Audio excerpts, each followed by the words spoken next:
Somebody asked me if I ever eat Impossible Burgers or Beyond Burgers.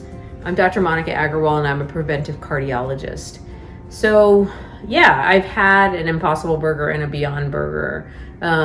But I think that the key here is I think they're okay.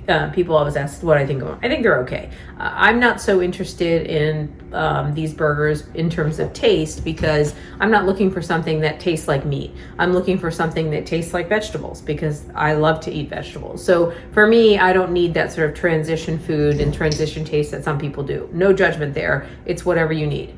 But in terms of health, I think it's very important to understand that Impossible Burgers and Beyond Burgers are not that healthy. Not yet. I know that they're working on making them lower in fat, but right now the fat content in an Impossible and a Beyond Burger is actually quite high and almost as much as a steak. So I would eat plant-based burgers and Impossible and Beyond Burgers for the environment, but not necessarily for your health.